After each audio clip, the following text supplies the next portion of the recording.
EJ, one of the co-hosts of Behind the Mask, and joining me today is Lorian T.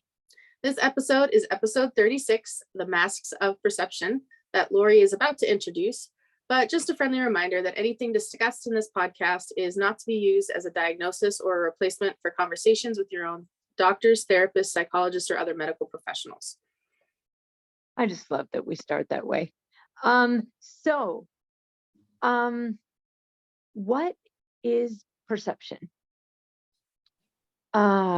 Every day, most of us have Facebook, Instagram, Twitter, all of the social media platforms where we're discussing topics and sharing our pictures and feelings. And I don't know about you, but I think lately it has definitely become a place where people's opinions can cause fights, division among friends. It makes people like me want to avoid sharing their opinion online because I don't want to cause problems. And I kind of tend to run from confrontation. I'm getting a little better with it now, but I just tend to run from it.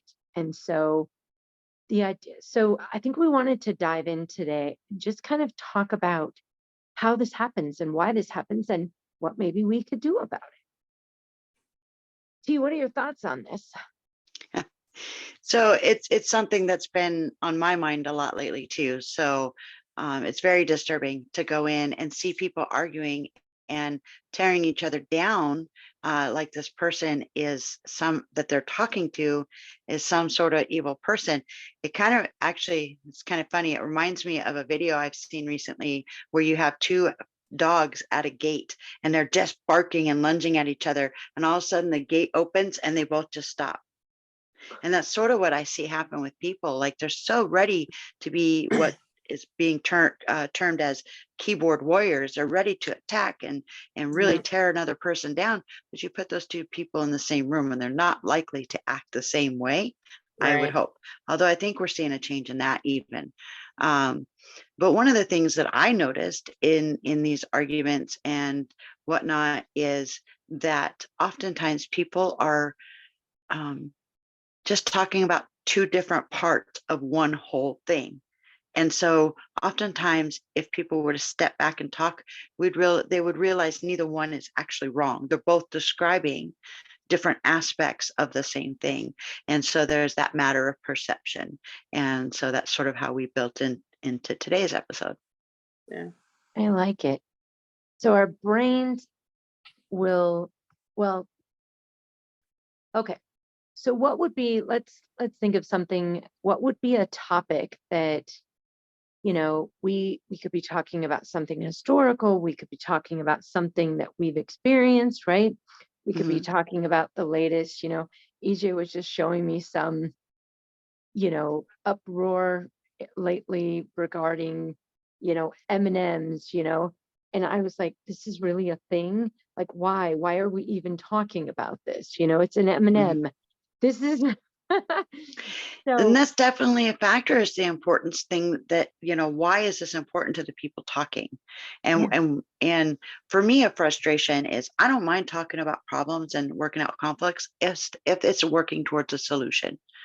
Yes. And so I don't, the mindless, it's like, why are we even talking about this? Why is it? Or if we're talking about it, what's the solution? Okay, you've clearly laid out the problem, but now tell me what the solution is.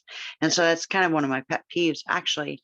What I like to do when I'm talking to people about this, and I've been doing recently with folks, is I do an activity to kind of represent what I'm talking about. So I'm not actually going into a sensitive topic that will then explode in my face as I'm trying to talk about it. So I'm going to kind of do it here. It's a little bit different than what I do at my office. I usually use my business card. But if I were to hold this up to the camera, can you see it? Yep. What do you see? Go for it, EJ. I see red, I see black, I see yellow. It's blurred because of the blurred background, but I can tell that it's an Uno card. But I don't know what's, that. Oh, and it has a white border. Right. But I disagree. right? What I do see red, so we can agree on that, but I see the number 1 and I don't see any black on there or yellow. The only other color on there is white. So you must be wrong, Right. because that's not what I see. And it's Yeah. clear, it's not blurry, Well, and which is pretty I amazing because I'm see- not wearing my glasses. yeah, I see that the only thing that's really important to me is the yellow in the middle. Right. So you guys are both looking at the same side even. That's a good example too. You're looking at the same side, but yellow stands out to you more, Lori. Whereas EJ, it was more important to describe the whole. Because you guys are two different people. Looking at the same side, that can happen. But when Right. you look at the other, oh, look how clear that is. Ooh. Right. Anyway, Mhm. and It's then amazing it's not. how this blurred background works. Yeah. Yeah. Oh, yeah, that's right. I have a blur. See? But Yeah. again, no, that's a good point. And I really like that. And it's true because there's always two sides of a story. There's two sides of an argument. There's two sides of a situation. And sometimes we're arguing about the same dang thing. We're just trying to go about it a different way.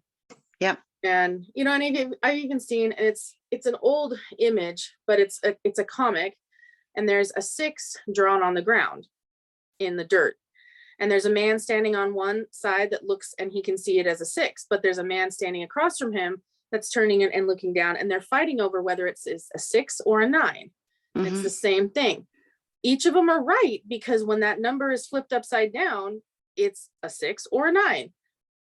And I think that it kind of happens in so many things. I mean, I'm to a point where I don't even want to be on social media unless I'm specifically posting something or I'm looking for something specific, because there is so much junk out there. I don't want to get into it. And And yeah, there's so many that's the thing. It either suggests a solution or let's, find the point. I mean, sometimes that's really important, is what's the point? What are we going to get out of this when we're done?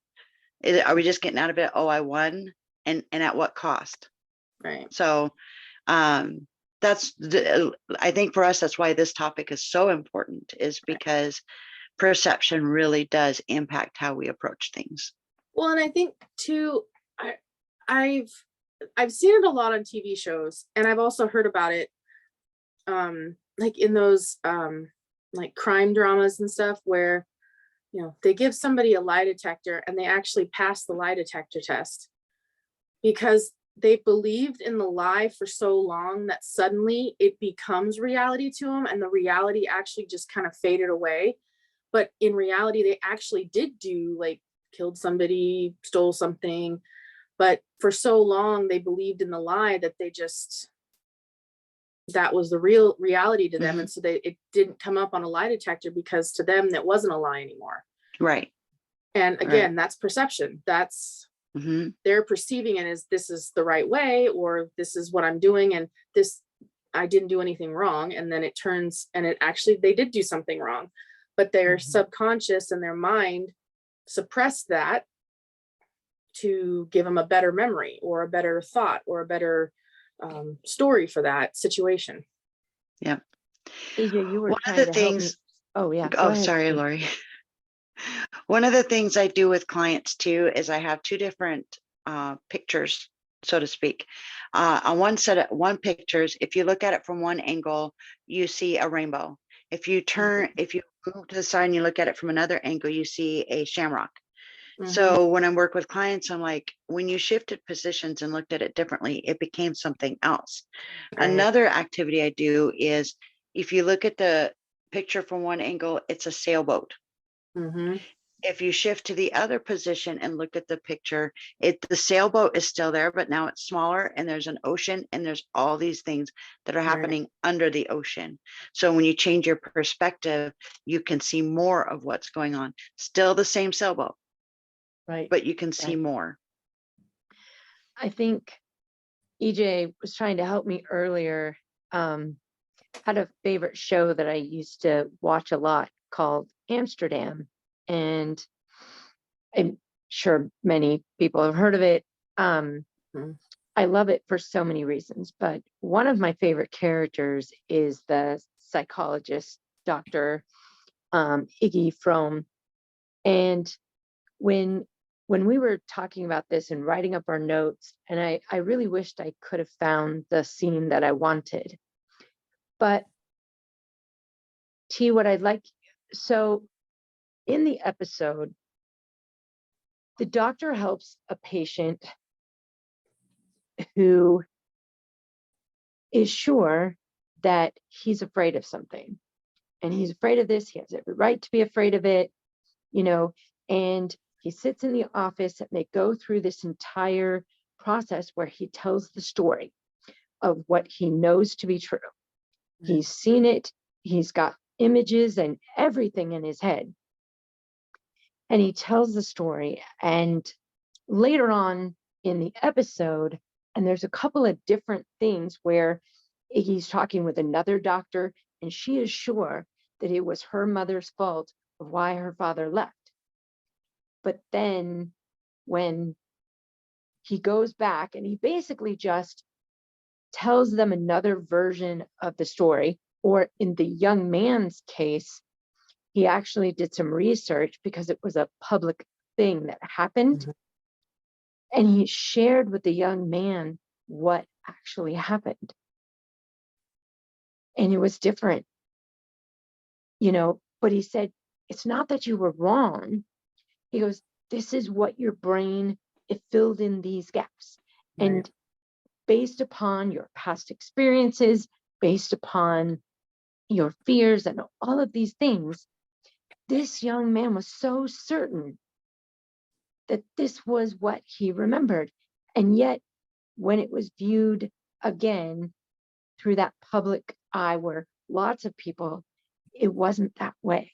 And I'm sure, you can Right. help us understand that a little better, T. But it was so fascinating to me because I just, I'm a childhood trauma person, and I'm pretty sure that I know what I know, right? But there's gaps there, and there's a lot of pieces missing. Mhm. And so I Well, really don't maybe know. yeah, and when we were watching, because we were watching videos on YouTube trying to find that scene you're talking about, and you came across one, and I'd been seeing it too. And this young woman, high school student, they had done at a school, they had done a live shooter drill at the school, and she was terrified of going back to school. And so she was missing school and skipping school. And I don't know all the situation because I've never watched the series, but they found out that it was actually just a drill, that a guy had come in with shooting blanks into the other classroom, but those kids perceived that as real. And the principal was trying to say, oh no, this is the best, live shooter drill that we could have, blah, blah, blah. They're like, it's the best. We need to keep our students trained. Yeah, but he finally they didn't have a counselor on staff at the school. So he did a big assembly and invited all the students. He started asking all these questions like, do you feel afraid? Were you scared? Do you think about this? And it came out that most of the students were thinking about it, were scared of, they didn't want to go to that place they were when that first happened, because they thought it was real. The teachers were treating it like it was real. Everybody was treating it like it real. And this girl specifically had watched one of her friends get shot, but it was fake. And she was in on it. But the girl was terrified. And her perception was that was real when it wasn't. And But she didn't know save that her at the friend, time. and Her body didn't know that. Her body responded as if it was a major trauma, because it is. Yeah, so that's a really important thing to consider, is that there's parts of our brain that can't tell fact from fiction. Its job is to keep us safe. Right. And in keeping us safe, if it senses a threat, it puts us into fight or flight and whatever we need to do to stay alive. But that particular part of the brain, it's the amygdala, cannot tell fact or fiction. It does not. That's the job of our front part of our brain. But if we're in danger, it doesn't allow the front part of the brain to have a say. Right. So, and that's what would have happened to that young woman, is in every way that is actually, it's like it actually happened. It might as well have been an active shooter for that little girl's brain in that moment. I'm thinking there's the term for that is vicarious trauma. There's a term called vicarious trauma, and I think it's very much related. That Um, makes sense. yeah, we can be traumatized by what happens to someone else as well. If our brain perceives it as happening to us, or we have a certain kind of connection with that person. So we don't even have to see it happen. So if we hear that a loved one, let's say, was in a horrible car accident, received horrible injuries, depending on the proximity and relationship to that person, that can become a trauma. So and then you start having these trauma responses, and it's super common for people who have experienced trauma not to have gaps in their memory, to be missing certain details that you would think they would not forget.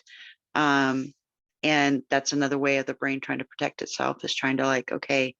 And some people are like, but yeah, I remember this part of it, and that's even worse.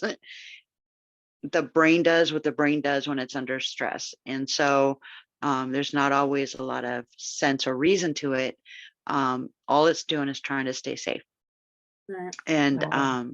and in order to do so, it has to make quick judgments, very fast judgments. And in order to take action, whether it's the fight, flight, freeze, whatever, to stay safe, it has to make those quick and snappy judgments. And that part of our brain, that piece that perceives and makes judgments, is can leak into other areas of our life, which is actually related to what we're talking about, because it has to fill in the gaps with information. And so I think, Lori, you have some information that you found in that area. Oh, just that, that everything that we think is reality, really, it's our own reality, Mhm. because everything is seen through the lens of our past experiences and who we are. And I was thinking about, we talked about the social media thing. I think often when we have a conversation face to face, we're a little more reserved. We're a little less likely, most of us. There are some quick to anger and quick to temper and, just jump in. But I think that most of us, when we're having a face-to-face conversation, we are willing to just kind of hold some of that back and be like, well, this might not be the best way to say it, or, whatever. For whatever reason, we're able to slow down a little bit. But when going back to that social media piece, do you think there's something connected with the fact that maybe we're not face to face, and so we don't Yeah. have some of those immediate fears, and so then we Yeah. just start spewing out whatever Yep. comes to our mind in Yep. response, and then we hurt Because one that's not another. when we're on that platform, whatever it is, that's not another person on the other side of that.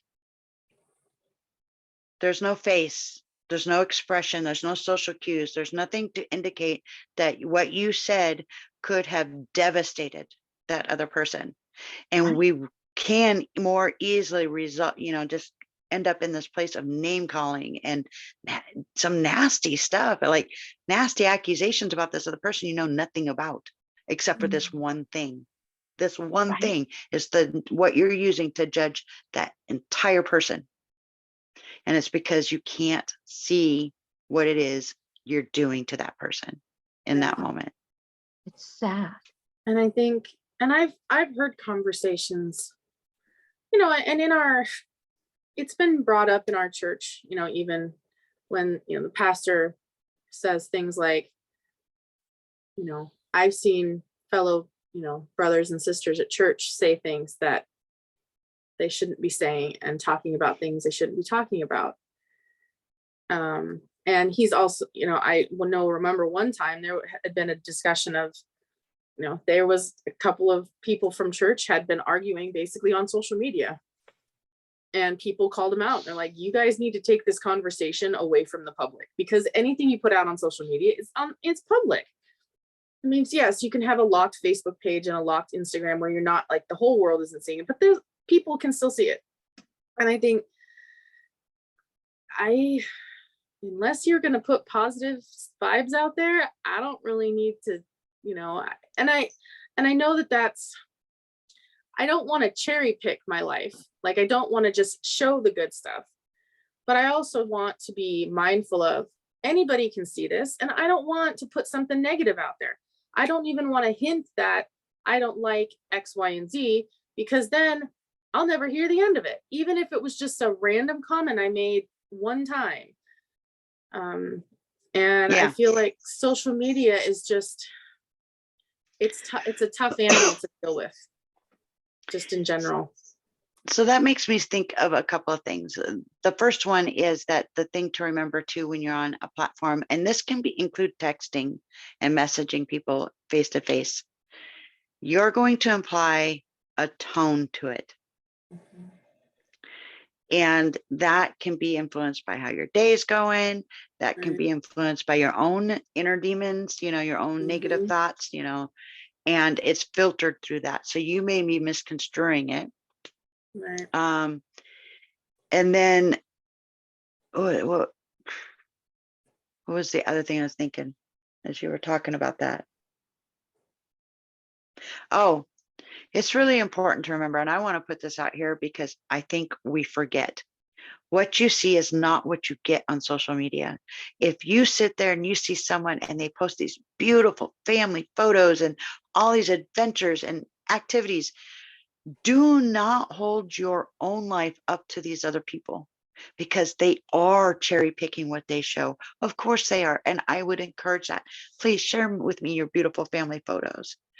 But I need to check at the door of comparing myself or my family or my life to what I see on social media, because what we see on social media is not the whole picture. Sorry, I had to go off on that rant because I see so many people get just torn up because they don't feel like they're good enough because they're not measuring up to their people. Yeah. I had somebody tell me that I was being too open and honest on my Facebook page once. As in, I was sharing too much of my life. I was sharing too many pictures. I was sharing too much about my life, and that I didn't need to share my emotions. And I can't remember the specific time, but it was, and I was like, and now, Facebook has the memories option. And I think even Instagram is starting to do that, where you can share, like, it'll tell you, oh, you posted this story last year on Instagram. Do you want to share it again? Or do you want to put it in your memories? And for me, like, if I do post something, it's because I want to see it in a year or something and be like, oh, I remember that. And every once in a while, I'll get a message that says, hey, do you remember this? Or, this is a trip that you and Lori went on 3 years ago today, or something like that. And so I'm kind of using my social media as more of a diary of, things that's going on in my life. And I think that's a great idea. And I'm curious, just maybe it might be a bit of my own peevishness, but the person who made that criticism, what did their social media look like? Absolutely nothing. So why were they even on social media? Why get on if I didn't. Okay. Yeah. I think, okay, so this was like 5 years ago, just it wasn't like yesterday, but it's some time ago. It stuck with you. Yeah, it did. Their words stuck with you. But so here's my grandmother's voice is in my head. If you can't say anything nice, don't say anything at all, right? And that is a good societal, but I think how do I find the balance? Because we've been working in this podcast, you guys, we've been sharing our stories, and I am trying with every fiber of my being to be more authentic, to be more real, and we've talked about toxic positivity versus purposeful positivity. I've been told that, I need to show more weakness, or show that I'm, not Wonder Woman, or that I'm not the perfect, mom, or, And so I'm trying to be more real and be like, nope, I'm having a rough day today. You know what I mean? But how do we find that balance? Yeah. How can we be more real and authentic and transparent and vulnerable and yet not, I don't know. The simplest answer I can think of is ask yourself why. Oh. Why am I doing this? Why am I saying this? What is my purpose? So I think that gets a little bit lost sometimes. I think we get a lot of shoulds. Like, I should be this, I should be that, I should do this more, I need to do this more, but why? Why do we need to, for some people, I know that have to pour out every little problem they have on Facebook. And then you look in the comment section, they're looking for that validation. They're looking for someone to swoop in and save them. Somehow they've translated it, and that's fine. Okay. Use your Facebook, use your social media however you want to. However, really encourage the question of why. Why? That sometimes I'll delete my post before I hit set, post, because I realize that I might be falling into that. And do I want that? Why am I posting this? What am I looking to get out of it? Right. If I'm looking for validation, this might not be the great place for it, because that might backfire me. I really like that. That's a beautiful, perfectly wonderful response. So Well, and I think there's even a scripture that says, "Don't do anything out of selfish ambition or vain conceit." So if you're doing it purposely just to get attention, just to get comments, just to get likes, then there's no need for you to post it. And I think I gave up on the whole. If one person likes or comments on my post, I'm happy. I mean, Yeah. I'm like, because What I'm not doing it to be the center of attention or anything. And I think some people do it just to be the And if that's the case, that's okay. All right. But yeah. I would encourage anyone what they're out for on social media, is to get that feedback and validation. I would challenge that person to check in with their day-to-day, people-to-people life as well. It's yeah, okay if you want, we get proud of things. I'll post artwork up that I've done, and right, I do like it when people like it or commented on it. And that's Mhm. why I posted it. I wanted that feedback. Right. That was my why. But Right. I'm also sharing it with my husband, or showing it to my kids or my coworkers or whatever. I'm also sharing it there. My only validation isn't from social media. Yeah. oh, that's a good thing too. That's that balance that I was talking about. And I think you're right. We have to have it in real time and in real with those that we love. I mean, I'm constantly talking about my tribe, and, yeah, those are the people whose opinions really matter and who I value and I want that. But yeah, I'll post a picture, I'm getting into photography, and I'll be like, oh, I made it into a, virtual gallery, here's the one I won with, what do you think? That kind of thing. Or, Mhm. but, and it is nice to get likes Right. and comments and things.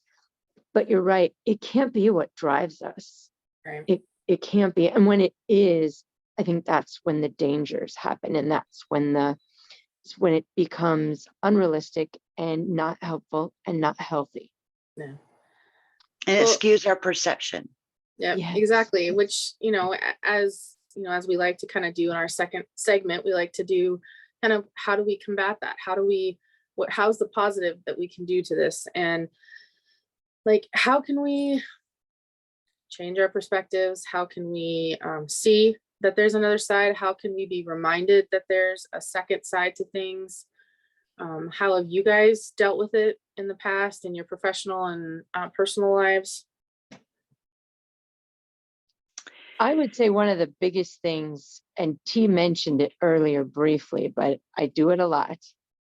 I will often backtrack and, I'll start to type something And I totally comfortable now with just erasing that whole thing. And just knowing, asking myself, but I'm going to do that more, asking myself why. Why am I responding? What is it I want to get out of this?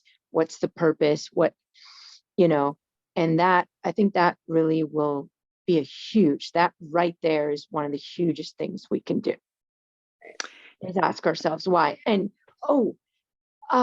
remember, EJ, you and I, we've worked with this client in our publishing company. And one of the most important phrases that they said was that I absolutely loved: the power of the pause. Yes. Is that Danny Suk Brown? David and Danny Suk Brown, they're twin brothers. It was Um, amazing. Yeah, And they it was wrote a so book on speech. impactful. Yeah. So David and Danny Suk Brown, they're twin brothers, and they wrote a book called Talk It Up, A Guide to Successful Public Speaking. And one of their tips in there is talking about the power of the pause, pausing for a moment before you continue on your speech. You don't have to fill it with ums and uhs, and give yourself a moment to pause, because sometimes that pause is enough for people to soak in what you said, but also to give you a chance to rethink what your next direction is, without the filler words that can sometimes make you go from professional to like amateur in like no seconds flat. If you guys are interested in that book, I can leave a link for Amazon for you guys to pick it up, because it's a really awesome book. I highly recommend it to anybody that's doing any kind of public speaking. Yeah. But yeah, really that's one of that theirs. the power with the pause, and that redirection and that reflection for yourself and for your audience or whoever you're speaking with. And I just really like that.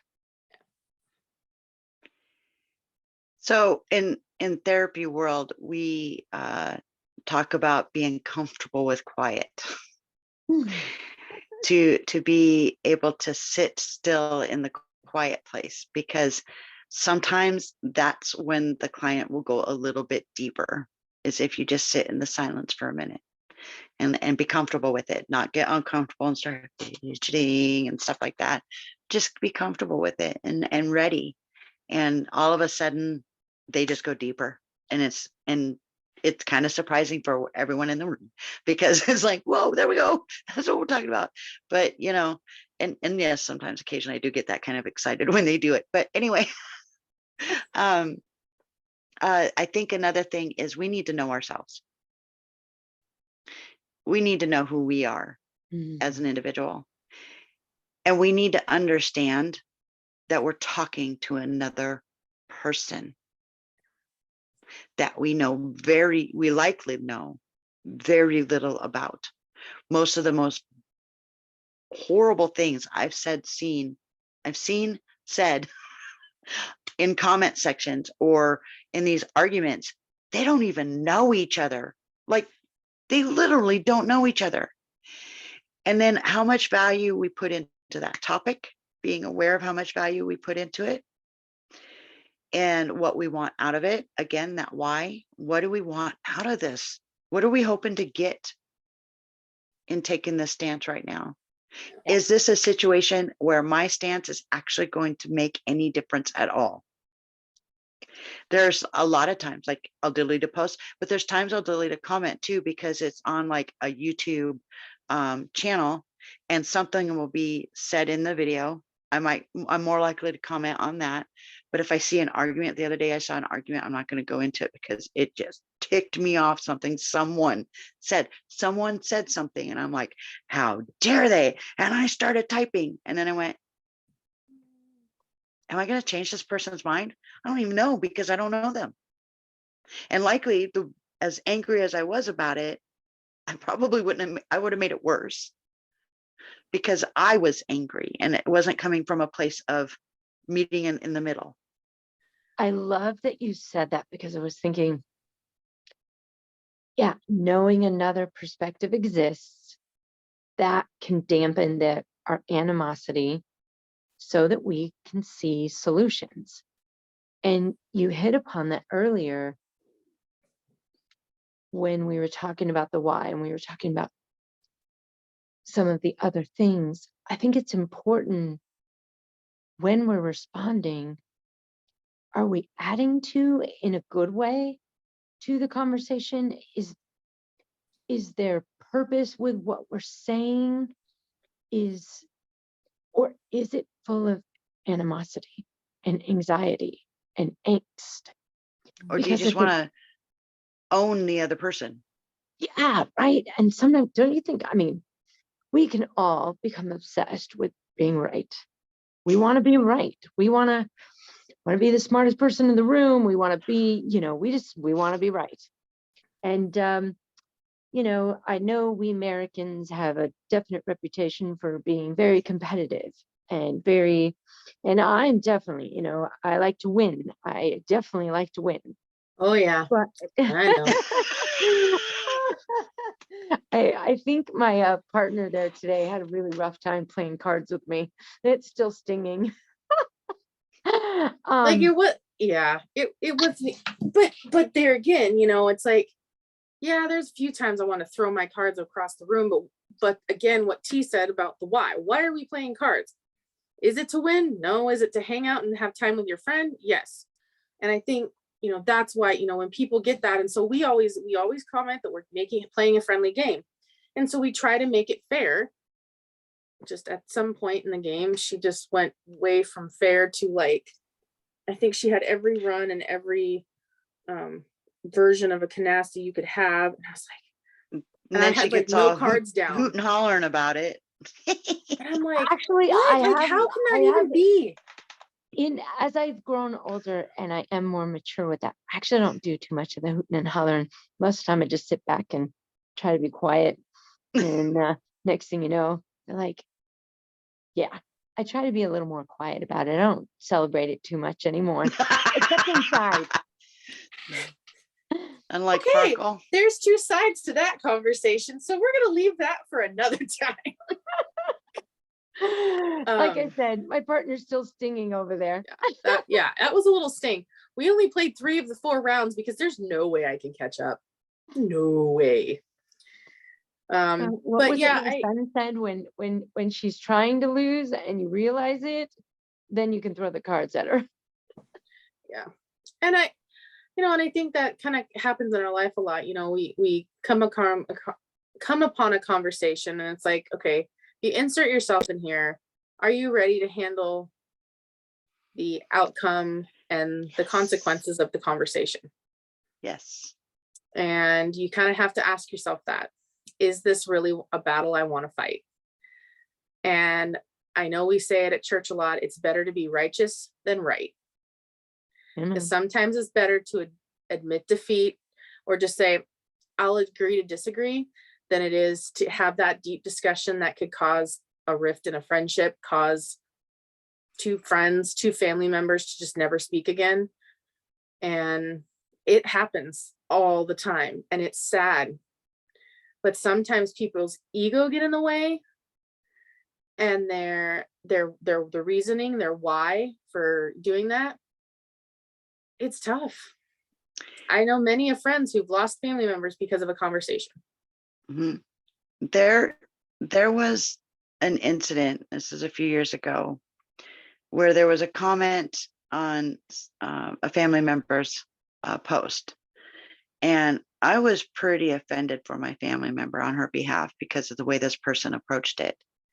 And I didn't have as much restraint at that time in not responding, and especially when it's a family member, because then I'm just going to be likely a little bit more fiery. But and it started off a fiery conversation. I mean, I lit back and then they went to light back at me and they made an assumptive remark. And that's what the conversation was about, is assumption. And they had assumed, they had accused her of something, and some of it had to do with assumption. I'm not going to go into the details because I don't want that debate in our comment section. Yeah. So, but they had made an assumption about me based on my and it was a fairly simple comment. It was mostly just defending her, just saying, hey, you don't need to be like this with her. And then they made an assumption about me. And I was like, isn't that what you just called her out on? And that person sat back. And what was amazing is we both had a conversation after that. We had an opportunity for a conversation and we both took it. We could have continued slinging insults at each other and Right. calling each other names and making those assumptions. Right. But we were both able to kind of sit back and realize we were two individuals talking to each other and we might have something to learn from each other. Yeah. And I we love did. that. I love that. And I think that's the most important, is if you can do it for the right reasons and have those conversations. I mean, and I've had times where I've seen something online that I not liked somebody say, and I've actually confronted them in person. Been like, I really didn't like what you said. Can we talk about this? And we kind of advise that, don't say something, take it private. Just, Yeah, I was going But- to say private message is a thing. yeah. And I know, but I kind of go back and forth mentally with text messages and stuff. I like communicating in text because it's usually short. But I also know there are certain conversations you don't need to have in like text form. And if there's a heated conversation, just let's have it, hash it out. Let's do it in person. I don't know, or on the phone. Because I've seen many a times where somebody's been in a situation where they're getting heated and then they start having this private conversation with somebody. And the next thing you know, they're like for hours just, and then they're just so anxious because of this fight and they're just like ready and raring to go. And it's not healthy. Right. And I think, TJ, oh, go ahead, Jean. I'm sorry. I think it's remembering that perception, that part of that having a perception is our brain's way of trying to keep us make decisions quickly.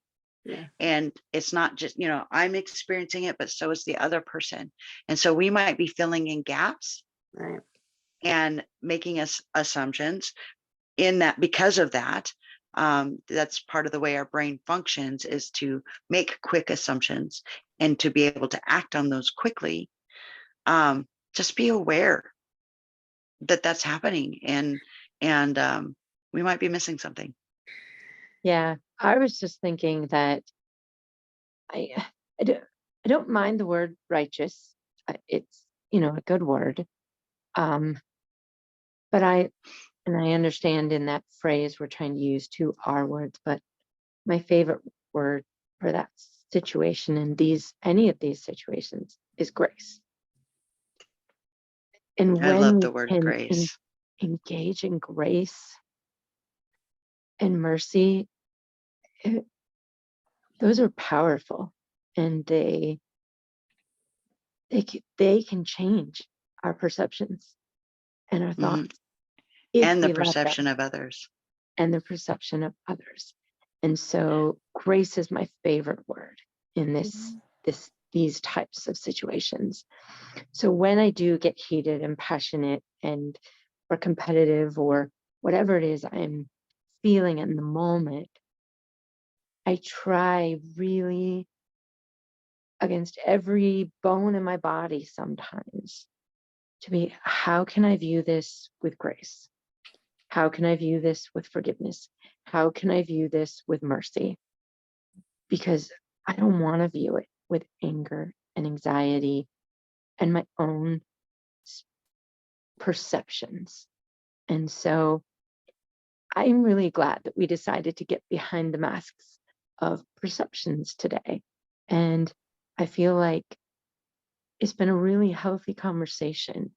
And I'm excited to see what we're going to talk about next. Yes. Oh, was that a hint that you wanted to end this? Yes, I don't think I could get any clearer, but hey, end now. So, like blooper reels. I was like, let me tell you how we've I got like really 4 feel. minutes left on the 20-minute timer. Okay, well, I guess Okay, we'll we're finish good. this We now. can actually end early. It's good. What's great about this topic is it covers a lot of different things. And It's so amazing. I think like we expected it to go one direction, and it actually kind of veered a different direction that I thought we would come back to in the future, but is super, super important. It's a topic I'm passionate about, is how we Yeah. treat others. Yeah. Yeah. I agree. Well, just a friendly reminder that anything discussed in this podcast is not to be used as a diagnosis or a replacement for conversations with your own doctors, therapists, psychologists, or other medical professionals. This episode is on YouTube and most major podcast platforms. And if you're not a subscriber, we'd love for you to be one. So don't forget to like and click the subscribe button to keep up with our upcoming episodes.